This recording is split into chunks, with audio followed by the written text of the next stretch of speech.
Hello and welcome to episode 54 of Nintendo Therapy, a show about the latest Nintendo news and rumors, as well as a celebration of all things Nintendo. My name is Kevin, and with me this week in the Mushroom Kingdom to talk about All Stars, Star Foxes, and Star Performers is Momo G'day, thanks for having me back. and Sean. You're getting fancy with those introductions. Yeah, it's a template now.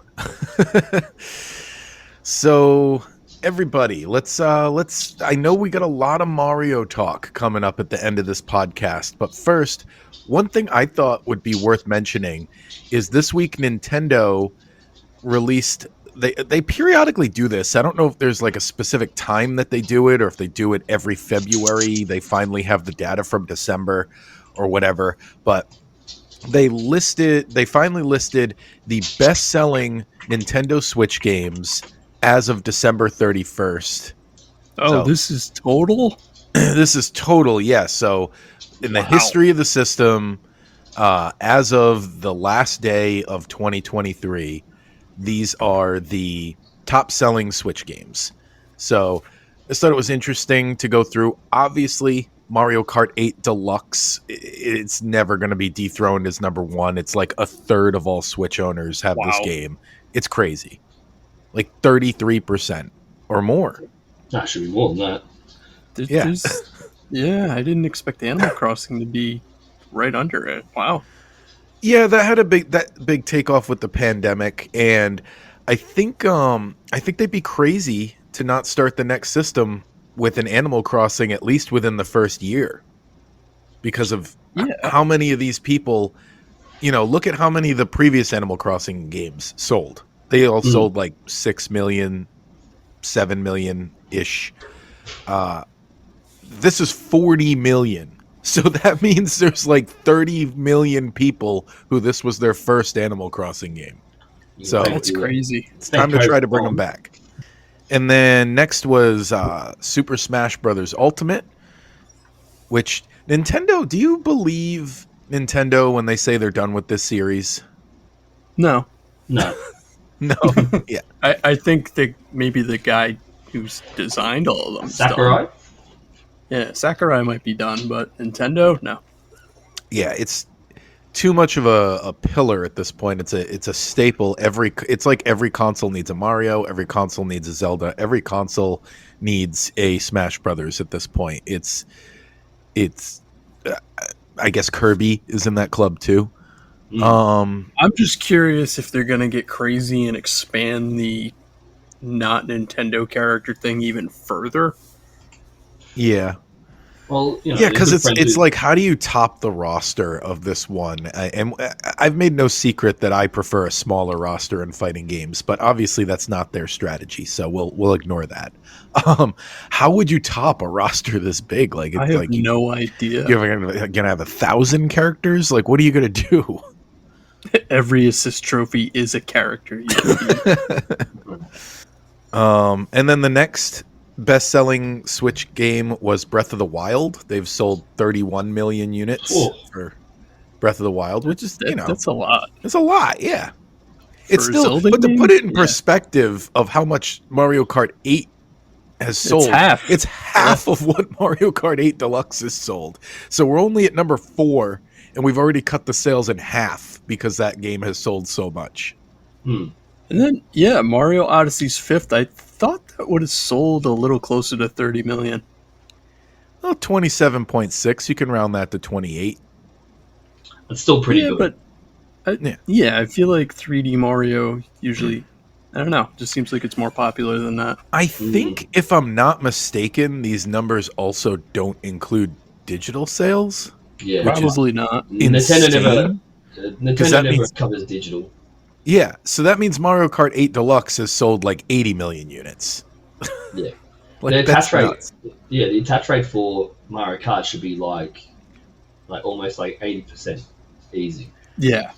100%, 80%, has to be 80%. A collector's item in the future is going to be a Nintendo Switch system that has never touched a Mario Kart. It's like, It's not this open. is so it's rare. never had a Grand Prix run on it. Sorry, I hit the mute all button right. to clear my throat there. I didn't go away. Pokemon Yep. takes 6 and 7, huh?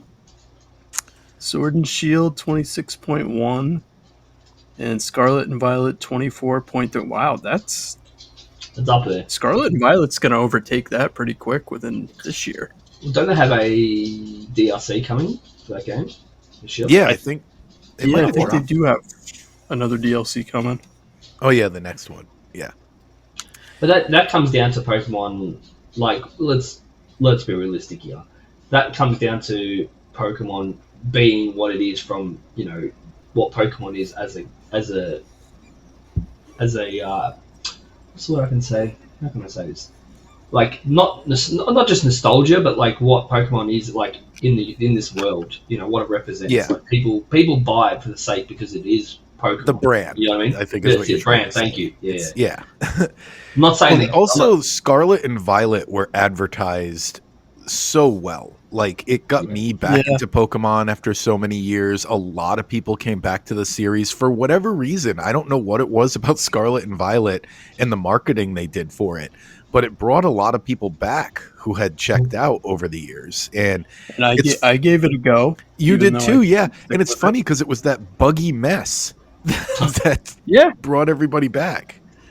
I mean, They should the have. best. Imagine what the franchise could have done for itself if that was, a competently executed game.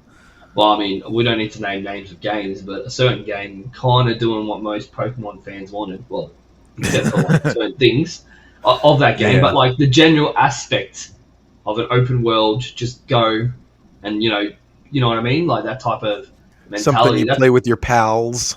Exactly. Just good with your friends and stuff like that. Just a nice open world, collectathon together, and just the randomness of what to expect over the corner and upgrading and all this stuff and crafting and things like that. That a certain game is kind of annoying a lot of Pokemon fanboys because of it's doing exactly what they all wanted, minus the killing and the slavery stuff. Minus the touchier parts. Yeah, but even to me, Pokemon. When I was younger, when I played Pokemon, like Yellow was my favorite, and just even back then, like just the experience and nostalgia I had for that game.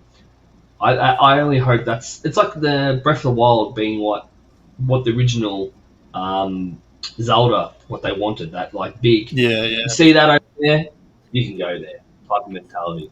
I'm hoping with a little bit of a shape up this year and what's come out recently, maybe Pokemon will be like light a fire under them and be like, you know what, for the new Switch, Cast this new flamethrower. let's just let's just borrow some ideas from other things that implement that. Hey, this is legally similar to Pikachu. We own Pikachu.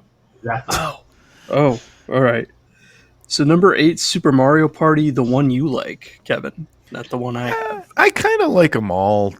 I mean, I haven't played them all. I skipped a generation or two there, but all the ones I've played I like. And Well, this is the one you need the Joy-Cons for. okay, so that's is this the Switch specific one. Yeah, because The most that's recent weird one, that what is the other one called? Not All Stars. Mario Party All-Stars. It is? Which is the one I have. Seriously? Yeah, it's the most recent one, the one that's Like our online. Spotlight game? I didn't remember that. Okay. Yeah, so that one's pretty good too, but it's not on the list. But I guess it didn't sell as well. So number 9 surprises me. Tears of the Kingdom's already in the top 10. Well, that's actually should be higher, to tell you the truth. I know Nintendo has been saying, I've seen a few articles lately, and I'll admit I haven't read them, but I've seen a lot of headlines for articles about how Nintendo is kind of disappointed in how Tears of the Kingdom performed. And at 20 million units, like, that's a good disappointment to have, because let's remind our listeners that if you're not someone who follows this type of thing, a successful game is like 8 million. Even 5 million would be considered a successful game. So depending on the size of the budget, but What's For the crazy most about part, it- 5 million units is a successful game. So to sell 20 and be disappointed, that's the hopes they had for this thing.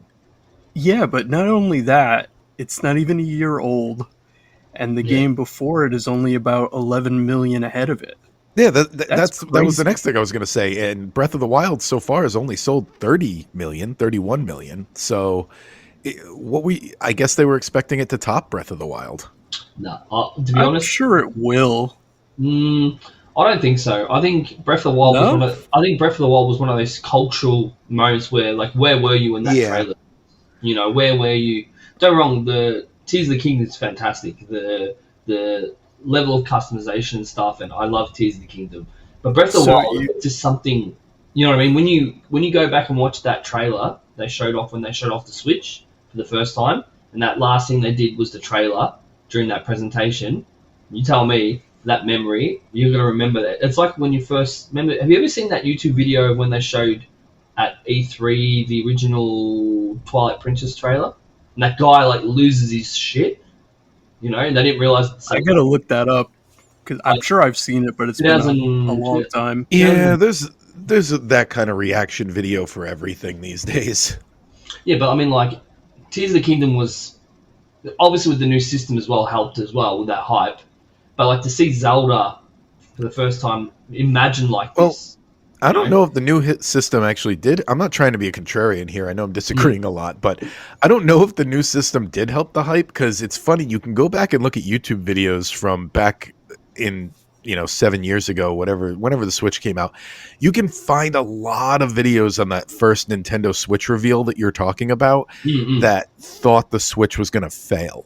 Like there was so many people that are, as soon as that reveal trailer came out, that were like, here's why Nintendo messed up. Like, because everybody basically expected them to, if they were going to replace the Wii U, replace it with like a PlayStation 6.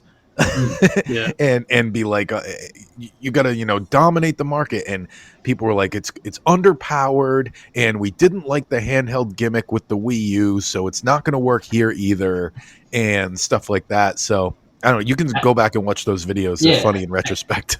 And you're right, but also that trailer when the girl goes to the party and brings the Switch. Oh yeah, and everyone's like, no. But then when people did it, they're like, oh my god!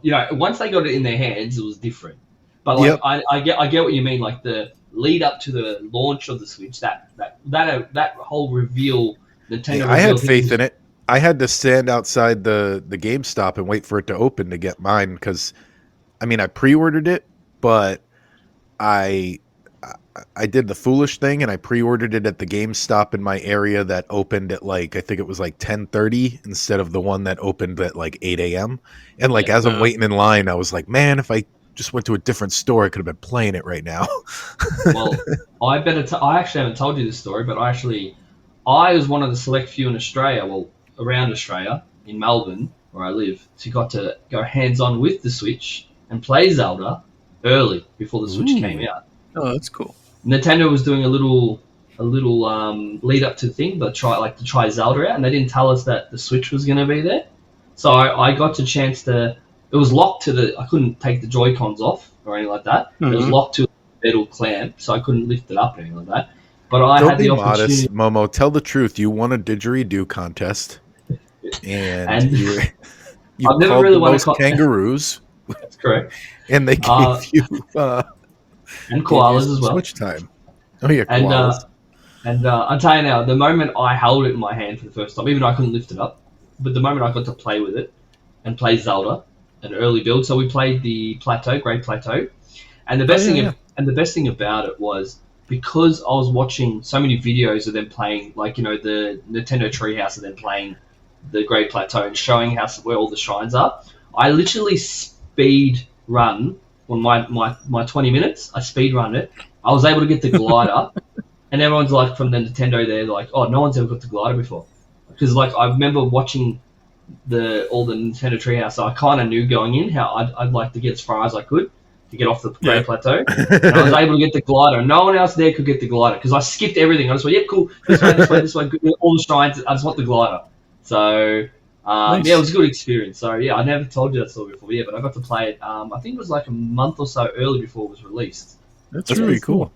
Yeah, it's good. It So, was a good so experience. Momo, you're thinking we're gonna have Ocarina Majora's Mask thing going with these two again? Then Oh, I think for Tears is kind sure of because gonna be the one that people are like, yeah, it was good, but I think for sure people are it's gonna end up being that type of situation. There's people who prefer Breath of the Wild still, and there's people. I'm actually writing for a solo review that we're gonna upload at some point. My thoughts on Tears of the Kingdom during my second playthrough that I'm about to finish, and yeah, I'm fine. I like it a lot more than I did when it first released, and I'm actually at the point where I can't decide which one's better. I feel like they both have their strengths and weaknesses. do So okay. you if you're one of the do people you? online who's like, "Oh, Tears of the Kingdom is, does everything Breath of the Wild does and better and more. So why do we?" There's people who literally are like, "We don't even need Breath of the Wild anymore. We have this," and I don't think it's that cut and dry. I think Yeah. each one No, has no. strengths and weaknesses. Do you think with your second playthrough, with everything obviously you finished the game the first time, did you do Yeah. anything different this time? Like, You did know, you? it's funny. I caught myself. This is almost like an argument against free will or something because I caught myself where I got to the point. I mean, I guess we can give spoilers for a game this old. Sorry if you don't want spoilers for this. Skip ahead like a minute or two. But I got to the point where you cure the Deku tree of its it's got the gloom infestation. And at that point, I realized I was like, wait a minute. I've pretty much done everything in the exact same order I did the first time through Oh, the game without even yeah. intentionally doing it that way. Maybe I'm maybe like, from what's memory. left? Oh, wait. I have all the same stuff left I had last time that I was here. So you Yeah, basically that's did it the tough linear. part. Yeah. I mean, linear for me, it might be a different linear for other people. You know what I mean? Like it's what I have like a play style where what I do in these Breath of the Wild style Zelda games is I always get the whole map first because I hate Yeah. not having map data. I agree. I agree. That's the first thing I do. Then I get a couple of shrines under my belt because nobody wants to walk around with 3 hearts. So do you Especially in take that one, you took the hearts first before stamina? Yeah, I went stamina first before heart. What I did was I got 5 hearts built up and then I switched back and forth. Ah, fair enough. So I would get a stamina, then a heart, then a stamina, then a heart. What else do I do each time? I try to get all the armor whenever I'm in that area for the armor. And I don't know. There's just like little things that I do the same each time, and I don't even Do you realize. feel I'm doing like you just subconsciously play the game the same? it. Yeah, I like, just subconsciously Sounds, the game. sounds like it. Yeah. Exactly what happened. Yeah. And yeah, I don't. There's no free will. What about the buildings? Then?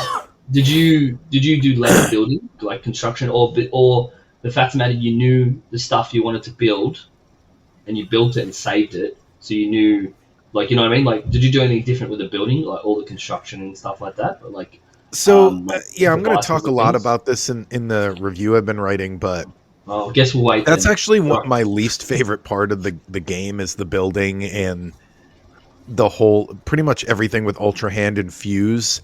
I'm not that big Okay. on, but the plus is there's so many other things to do in the game. It doesn't matter.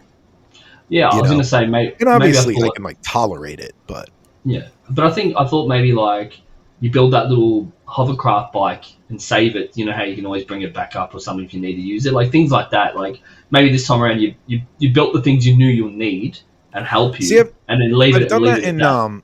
in Breath of the Wild. Like I've done different playthroughs of that. Like I did one. I've said this on the podcast. I did one where I got the motorcycle as quick as possible. Like Yeah. the first thing I did was finish all the Divine Beasts and the DLC and get the motorcycle. So all that was left to do was now go and find all the shrines and the Koroks. And I had a motorcycle to explore the world to do that with. There's a lot of different ways you can do that game too. Yeah, fair enough. Fair enough. But It's for some fun. reason, That'd Tears of the be Kingdom, I interesting. apparently play the same way every time. No, maybe third time you won't. maybe. Number 10 on the list is just Yeah, underwhelming. hold on. I gotta say this about number 10 before you might Oh, get yeah, it yeah, out yeah. as well. I would have never seen this coming. Like, I why? honestly, I would have thought Wonder would have somehow snuck into number 10. But Wonder's Maybe still too early. But it might be too new. New Super Mario Brothers U Deluxe with Because I mean, Wonder's not going to 17.2. sell 20 million units in. Is it? It's only like a month old, right? At that, yeah, from this data, but yeah, I'm just December surprised of because I 23. Yeah, don't know anyone who really likes this game. I like it. I don't like it. I don't think it's one of the top 10 Switch games, but I like it. I've talked about. I don't know. It. How do you not remember that? No, but I mean in general, like for it to be the 10th highest selling game, I don't know enough people that. I think here's what I think is happening here. So it's a Mario game, so it obviously has that going for it. 2D. It's a Mario game following a very familiar formula that until Wonder, that was the only way to play this type of Mario game on here. So like, I think there's a lot of people that we don't think about, a lot of casual gamers out there that literally just want a like Super Mario World style Mario game on their Nintendo system, and this was their only option for a while. Was this the one with the Bowser's Fury add-on later on? No, I that's think 3D that- World. Oh, that's 3D World. Yeah, it's my bad. See, I thought 10 would have been like Kirby in the Forgotten Land, like something that did like surprisingly well. Even Splatoon. I thought even Splatoon might. Or be up. Splatoon 3, yeah. Or even 2. Or 2 or even 1. You know, the Splatoon. I honestly thought Splatoon would have made top 10 with the All right. casuals in place. Fellas, keep vamping about this top 10 list for a second. I gotta go get a drink of water. I'm choking to death. All right. He's Yeah, choking on his guilt. He is. But Yeah, I don't know. Splatoon- I'm just I thought surprised Splatoon was- that that's the 10th game. Yeah, because you think of all the Marios, especially the most recent ones, like what we've had.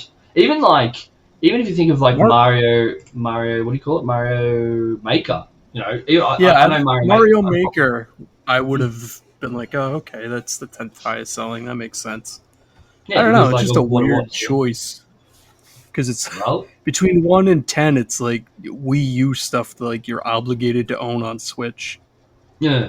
Well, then you got like maybe we're just not looking at this from the, like you said before. Nintendo normally never tells us the digital records. They normally go with physical. I'm telling you now, if we did digital included, there'll be a completely different 1 to 10.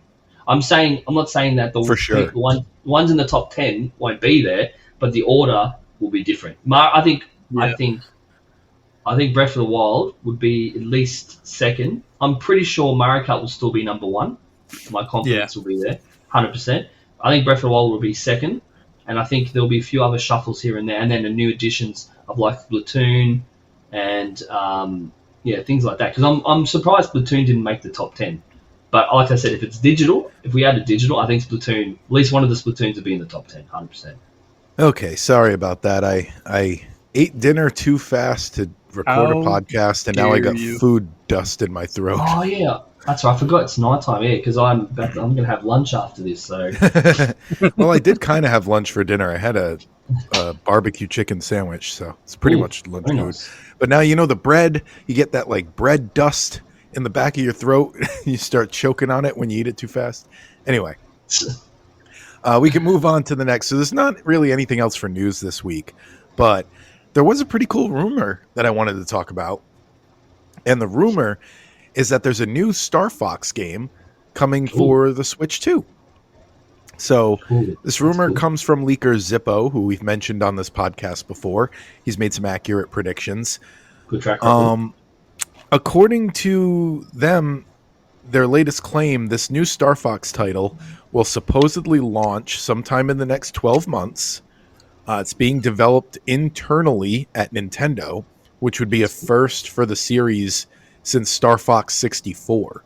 Every Star Fox game after Star Fox 64 was not developed in-house at Nintendo. So Zippo also says that this will be a sequel to a previous Star Fox game rather than a reboot, and that online multiplayer will be a large part of its promotion. And then the last piece here, Nintendo also filed a new trademark for Star Fox in Brazil in December, along with another entirely new trademark in November. I don't know what that means, new trademark, but okay. Online Star Fox game, I'd be down for that. But here's my question: if they're going to do online, is it going to be the same sort of style? What will you know of Star Fox being in a sort of on rails type of mentality, or is this they're going to just open this bad boy up? That makes me wonder if they're doing some kind of like F-Zero 99 like type of game Star Fox? where you know, I mean, there was that rumored Star Fox racing game for a long time, but I can see where you could do Star Fox 6499. I mean, that's not what I want. Where there's like 100 different R-Wings all flying the same path to get to the end, and like highest score wins. Something like that. I mean, not 100, but yeah. 99. No, I want a new Star Fox game in general. Like, yeah, that would be cool. We were talking about this throughout the day. Like, I think if you did a Shadows of the Empire or Rogue Squadron type thing, that would be amazing. Yeah, and I feel like the things that fans complained about for the series in the past, they'd be more lenient towards today. Because it's not the same kids you're selling this to. So the people who complained about Star Fox Adventure not being like very Star Foxy, it was more of a Zelda game, or the people... I can't remember that second GameCube game, but whatever that second GameCube game was, it was like a Shadows of the Empire, like you said, where it had like third-person shooting segments, and it had kind of like platforming segments.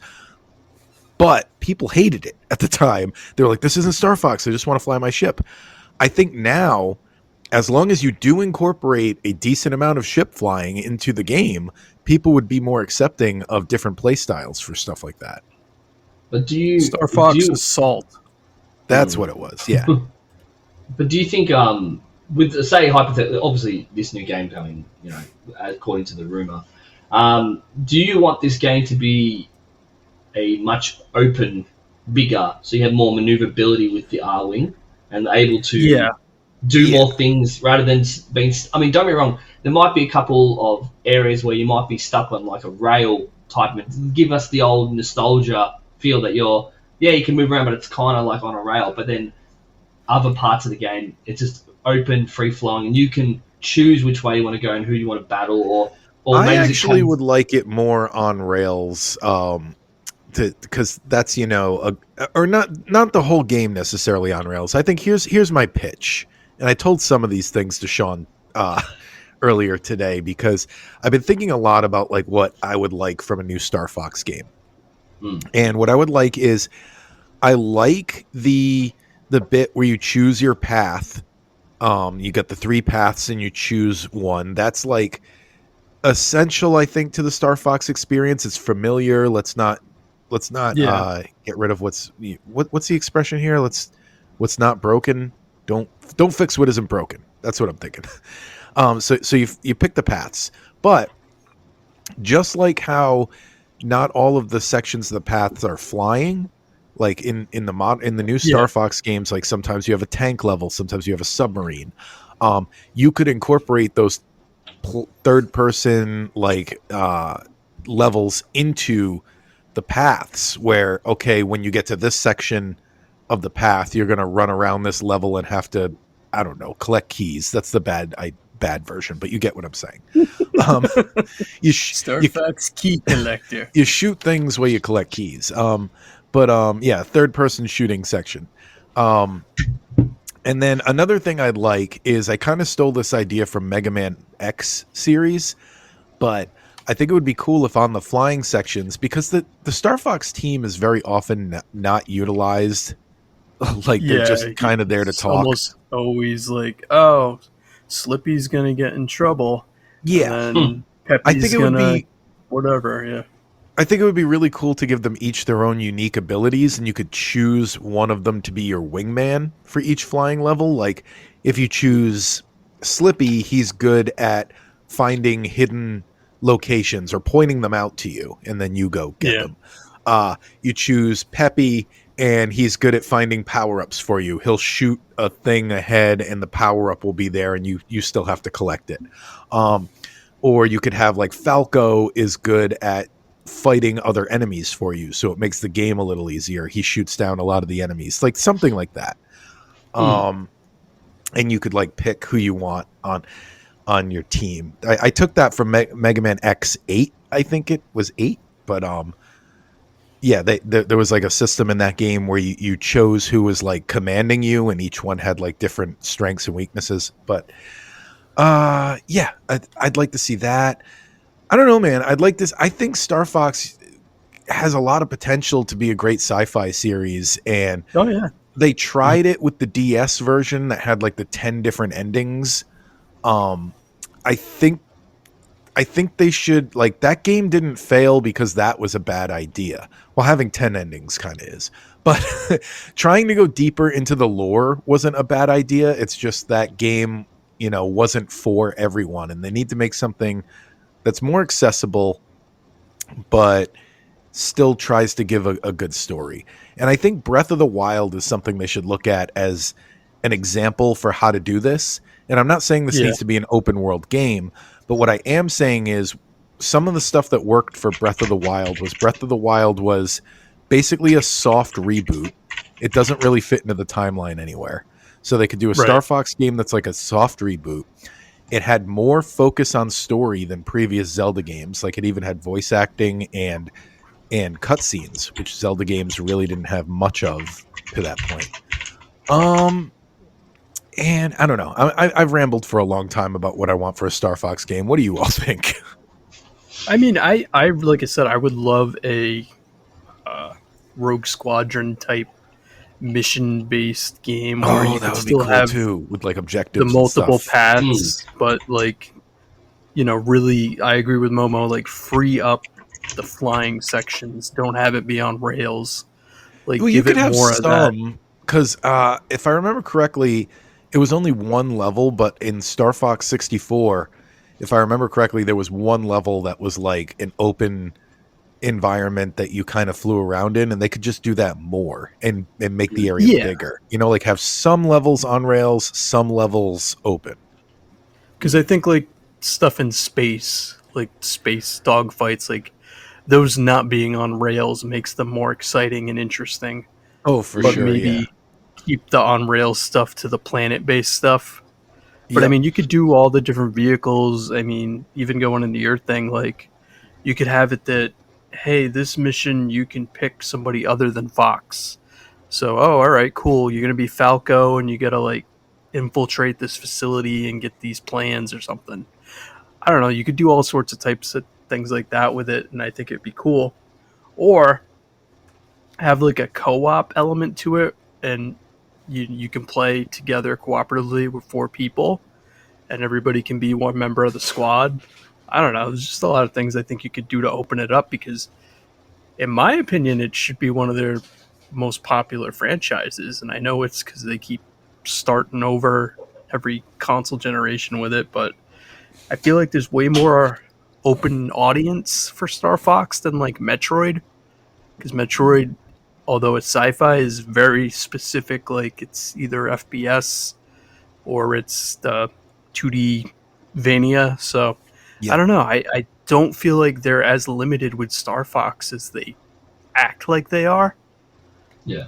Yeah, it's like they feel like they need this like crazy, they need to reinvent the wheel every time they make a Star Fox game, and look at them. It's all in each version since Star Fox 64. They've had some kind of gimmick. And it's like, you don't need the gimmick, just give me new Star Fox levels and I'll play it. Like, you know, update the graphics as the systems go and give me some story.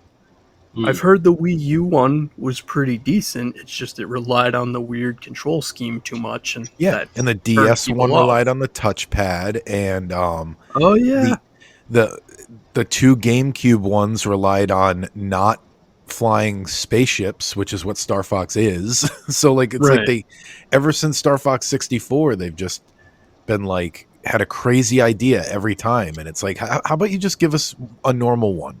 Just give us one that doesn't have a gimmick and is just a Star Fox game. Yeah. Well, how about this? I feel they need to, obviously, like you said, there's now we got new young people, new audience these Yeah. days, and we want to keep the nostalgia happy. However, I feel they need to think of it. Have you ever played Star Wars Squadrons? Most one from a couple of years ago. yeah. So there was mission-based, story-based, mission-based, right? Now, Yeah. in each mission, that whole map was massive, and you could fly around in, right? So it's not like open world in the sense that you can go anywhere and everywhere like Zelda or whatever, right? But it's still mission-based, but the map of each mission is massive enough that you feel you can fly around in. You know what I mean? You can do things. I also feel maybe they should add some. You can easily add some elements where maybe you can upgrade your R-wing. You know, like a little bit. You know, like Oh yeah. increase the shields, firepower. Usually add your co-op and stuff like that. You know, you got 4 friends you can play. Also, this might sound a little bit weird. If they're down on Earth, maybe they might try for the first time. You get out of the ship and you have a level mission where you have to infiltrate on foot. You know, we've had Star Fox in. We've had Star Fox in bloody. What do you call it? What's the game? Fighting game. What's the game? What's the game we were talking about before? Oh my god, I'm having a mental break. Are you talking about Smash Brothers? Smash Brothers, yeah. So we got Fox. Okay. We got Fox. He uses his gun. He's got a move set, so people know he can move, right? As long as we can get him on the ground, you know, get a couple of missions where him and his friends infiltrating, stealing plans, Death Star plans. Just saying, Yeah. like just change it up, and I think that's the modern version of Star Fox will get. You get a good story.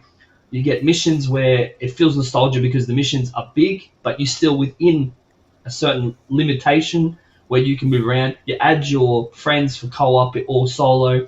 You add your RPG elements where you can upgrade your weapons or shielding. You know, not crazy, but just enough just to whet the appetite.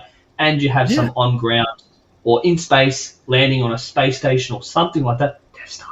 And stealing some plans or whatever, you know. So you're getting a combination of old and new, and try and bring the Star Fox to a much modern audience. Modern, because the kids these days know how to play games. They're literally born with iPads coming out of them when they're you know they know how to play games. So Nintendo need to think about modernizing the game, but also keeping the nostalgia for, you know, people that have been playing it since 64. Like I remember playing Star Fox 64, I loved it. So what do you think like that? Like able to be open enough that you can move around in, but still keep modern enough. Get on the floor, get on the ground, able to move around. He can shoot, he can jump, he can whatever. You know, keep it. You know, missions that, you know, where he has to infiltrate places and stuff like that. You know, with a good story. I think that would be a much modern Star Fox. Yeah, it's all right there. So I don't know. Like I said, it seems to be the series that Nintendo just overcomplicates for no reason. And the problem Make is this one Star Octoman. That's a deep cut reference for Star Fox fans. But just all they have to do is this time around, once they find like they did with Zelda Breath of the Wild, they found a formula that worked. They thought it would work.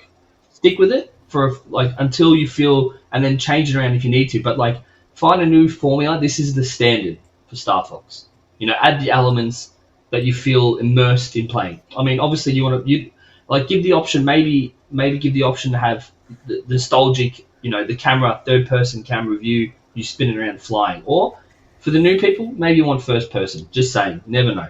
Also bringing some difference to Star Fox. We've seen him in Smash, you know, or like I said before, and get him on the ground, use those movesets that we know he has, you know, with Falco and everyone else. I think, and then you give a banging story that you know you can add, because it's sci-fi, story can be endless, you know. No, I've always loved like the world and the bad guys and everything. I mean, like it's all there.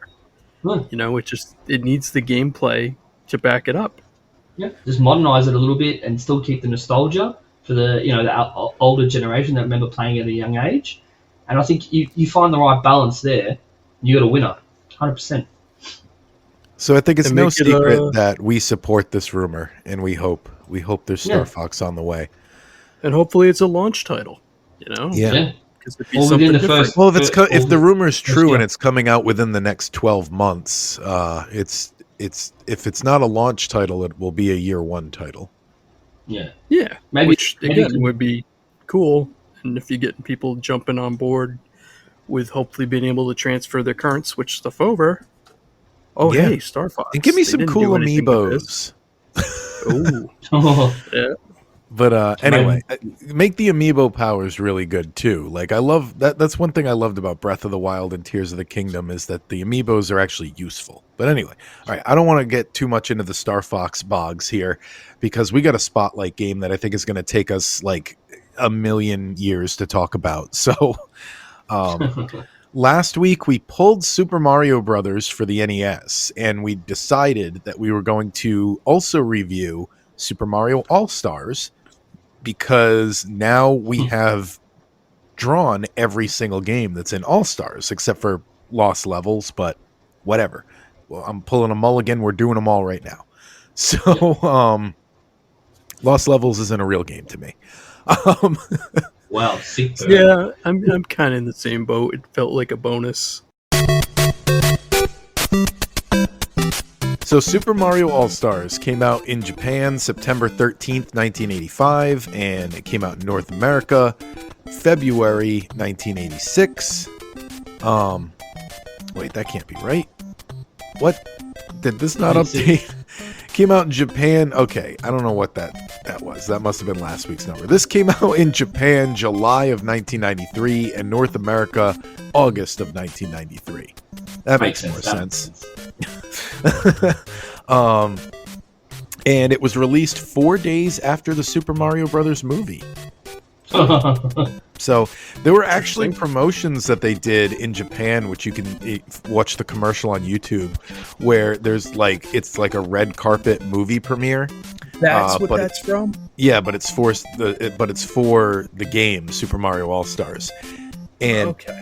one thing that I thought was interesting from my research that I did is in Japan, this originally retailed for what would convert to $90 American money. So, like, an expensive cart. Like, A little This- bit. so I Yeah, don't you even get know it, what that you would have gotta been in Australian money, Momo. If I remembered, it would have been. I think it would have been anywhere between at least it could have been over anywhere between $100, $110 back then, maybe. Yeah. And obviously It's their not argument is you're American. getting 4 games. So, Yeah. If you just guys keep talking, excuse me, I've got a phone call from work. I'll be back in a few secs. Sorry. man, this is the distraction episode. I'm choking. You're getting phone calls. What's Sean going to leave with? Okay. Anyway, one thing I noted is I remember being kind of like amazed that Nintendo was willing to make a game like this. Like, even at this young age. Really? Even at this young age, I realized that they were losing out on potential sales of individually selling, like putting these games on Super Nintendo. And I think today's Nintendo would have done it that way. Like, they would have re-released each game individually on the Super Nintendo as like an HD. Well, it wouldn't have been called HD, but you know what I mean. Like a 16-bit. 16-bit remake. Yeah. I mean, I know they still do collections today, but let's be honest. They sold Pikmin and Pikmin 2 separately when they didn't have to. They're still doing the individual game thing as well. Well, they re-released this as a special thing on Wii. Yeah. I'm sure that's a thing to try and track down too, and literally. No, actually, that's one of the ones that is like that's easier. notoriously like makes fun of those people because they re-released Oh. it. So people like hoarded it on its initial release, thinking it was going to be this like valuable collectible, and then when the supply ran out, Nintendo re-released it. So the people who were trying to scalp it, like not everyone was able to. But yeah. Did you remember if you noticed the graphical differences back in the day? Because I'll be honest, that's another memory I have about All Stars is I didn't, and it really shows how much you just accept things as a kid, because I remember when I played it on the Nintendo Wii, that's when it jumped out at me for the first time how much of a facelift the NES games got. No, I noticed it from the beginning playing it when we had it. Oh, well, who has the better eyesight now? That's fair. Because this 93 would have been when we got the Super Nintendo, so I think the original 3 games we had were All-Stars, Mario World, and Kart. Wait, did we have that eyesight conversation on the podcast? I think I don't think the listeners are going to get the reference I just made. I think we did that before we recorded, but whatever. But no, I definitely noticed, and then I didn't think Lost Levels was a game. I thought it was just leftover levels they put together. Yep, me too. And I don't know, like, I didn't like Lost Levels as a kid because I'm like, all right, well, why would you make a mushroom that kills you? Like, that's stupid. And I guess now maybe because I like harder games, I'd appreciate it more. But yeah, I definitely noticed the difference in the graphics, and it was just, I mean, for the time, it was just really cool to have a game that had 4 games on it. Yeah, like that was such a weird thing. And then eventually 5. Oh yeah, because they re-released it with Mario World. Yeah, which is crazy that it all fit on the one cartridge, because Mario World was supposed to like be the showcase of what the Super Nintendo was capable of, and then it's which like, is hey, funny because with the Switch now it's, we'll put some of it on the cartridge. You have to download the rest. I'm like, you guys used to be all about the cartridge.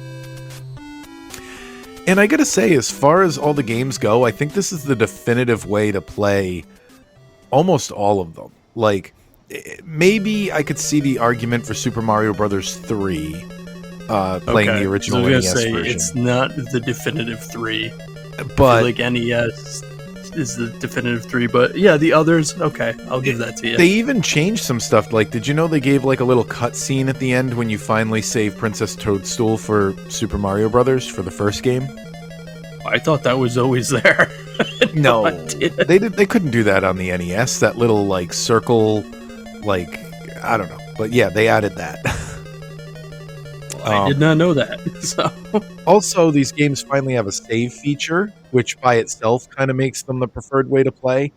I mean, now if you're playing them on Switch Online, that's kind of a moot point because you get save states. But yeah, but at the time, I mean, that was huge. Yeah, even the Game Boy Color versions didn't have a save feature, which we reviewed the color versions before too, and it's crazy. While we're on the subject of save features, by the way, doing research for this review, I saw a lot of people online complaining that the save feature of this only saves your progress up to the level you left off on, and it doesn't like literally plop you back like right where you were standing. These Mario levels that wasn't are like a thing you could even do then. First of all, my argument is these Mario levels, they take like 3 minutes to finish the whole level. How much like backtracking are you claiming you even lost here? Like they might be they might be like complainers. I'm never going to understand them, is what I'm trying to say. Like, this might be a divide among age groups, because I feel like people who grew up with the originals and had to start all the way back at World 1-1 when they got a game over appreciate what Nintendo did here. And like anyone born in modern gaming, where you can just pick up right where you left off every time you turn a game on, they're going to notice that difference more than we are. And I don't know. At this point, this complaint, like I said, it's moot because on the Switch Online, you have save states. So the kids win again, I guess. Yeah, All Stars has like, welcome back, Momo. It's got like my favorite menu title, where like it's in the dark and then there's the clapping and then everything comes on and everyone's waving. And it's even classic. Bowser's here with us. So I like all of that stuff, but. Yeah, I think it was the first time as a kid where I kind of noticed like you could remake a game and improve upon it, because I definitely feel like, because what did we pull, the original Super Mario Brothers? Yeah. So that game it's night and day almost when you're playing the All-Stars version. It's so much brighter. Like, the fact it has all the Super Mario World looking sprites for the most part. Like, everything about it is just, I don't know, better. I saw a cool piece of oh, sorry, I thought you were done. Go ahead. Well, and I feel like I learned that game through that version better. Like, finding the secrets and stuff, like stuff. Because you could save your progress. Well, you could save your progress, but like the game itself clicked with me better for some reason. So, yeah, I would say those first two, that's the definitive versions of them. I saw something online that I hadn't seen before about this when I was reading for it, and apparently this entire project got started because all the way back when they were developing the Super Nintendo, how they went about creating Super Mario World was they basically made a 16-bit version of Super Mario Bros. 3, not the one that's in this game, but they did it. Oh, that's interesting. And then they developed World from there. And then like years later, Shigeru Miyamoto remembered that and was like, well, we could remake the older Mario games. I mean, we know it works. So that's kind of where the project got started. And it's cool because I know, like, there's that Ninja Gaiden collection on Super Nintendo that kind of gets a lot of hate because it's literally just the NES games on a cart for Super Nintendo and they didn't do anything to them. So yeah, this has never been matched, in my opinion, what they did here for these games.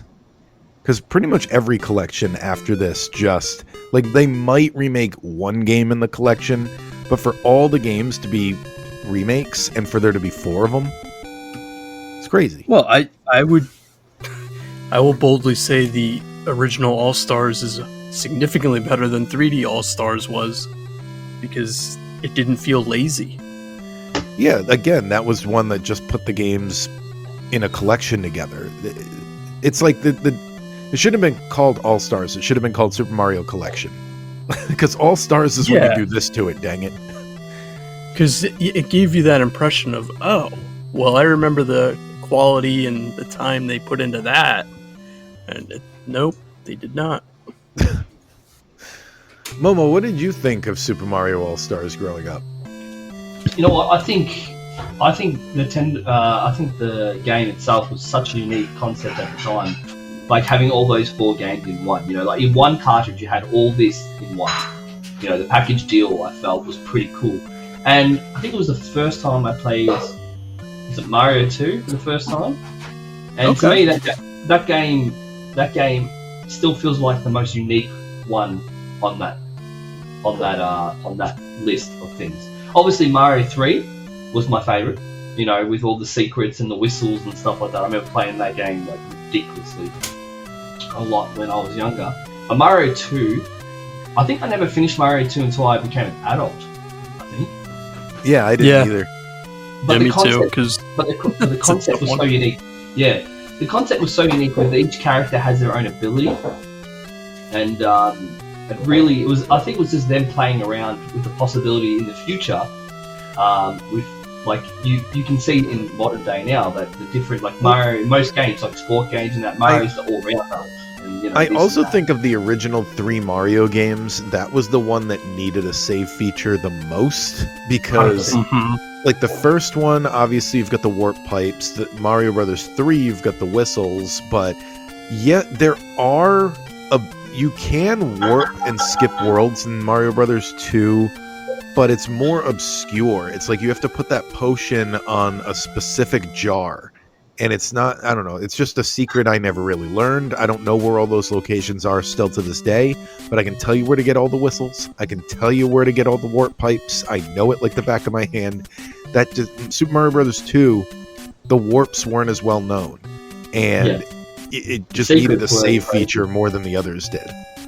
Yeah, and the secrets themselves were like that when you throw the little potion and it opens the door and then you open the door and everything else is all black and white. And then you can pick up, like, depending where you throw the potion, like you don't know. Like, you can use the whole level, hold that potion, and go to a certain point, throw it, open that spare door, and you end up with like there's a mushroom there or whatnot or nothing. You know, I feel Mario out of all the games, the Mario 2 was the most unique one on the thing. Because before, if I remember correctly, until I got the collection, All Stars, I never played Mario 2. I played the original. I actually got it just to play Mario 3 because all of them having all together. Because I remember playing Mario 3 a lot. But I think Mario 2 I found was the most hardest and frustrating one out of all of them. But I enjoyed it the most because it was the most unique one, and I felt like it was a good collection. And it's funny how collections now, Mario collections now are, I mean, I think that was like the original template how they set up their collections now type of thing. And you're right about the save states. If anyone needed like really good saving points, it would have been Mario 2 out of the 3. Out of the 4. And hey, that's my general thoughts on it straight away. It comes off the top of my head. So, yes, Can't remember. not without save states, but I've beaten it. I'm not save states. Saving your progress. But like no, not the original way. God no. And actually, now that I think of it, they were save states. It's just I was only saving at the beginning of each level to make it less cheaty.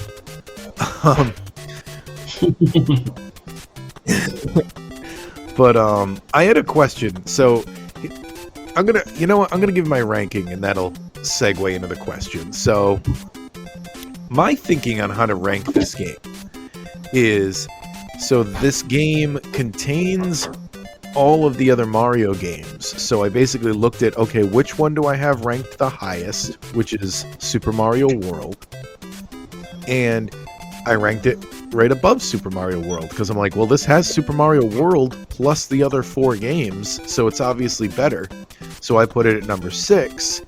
And then while we're on the subject, I put Super Mario Brothers on the NES at number 12, just below Mario Party 2 on my list. So I don't know which one we could talk about more. Like Super Mario Brothers, it changed video gaming, but honestly, I feel like I've played it to death at this point, but I still would rather play it than every game below number 12 on my list. And keep in mind, this is a list of like 50 games now, so that's pretty high. So that was going to be my question is, Sean, what is your thinking here since you're ranking it below games that are in the collection? How can it be worse? Okay. And World. Okay. All right. So you're thinking of just like the original cut. Yeah, it's got a charm to it. Hello? We lost him? Oh, no, not this again. That's it. Oh, well. We were basically done anyway, so thank everybody for listening. We can segue into that now. So, we lost Sean. Oh, no, he's back. Is he back? Or is he on that weird delay? Oh, no, he's gone. He's gone. Okay, so thank everybody for listening. Apparently, this is where we end this week. We love Super Mario All-Stars, and you should too. Let us know why you love it. Let us know all the reasons you love it. Email us at nintendotherapypod@gmail.com. Follow us on Threads. We're at Nintendo Therapy. Go on the Nintendo Therapy Reddit and just tell us all the Nintendo stuff you want to talk about with people, but there are no people who want to talk about it with you. Do all that.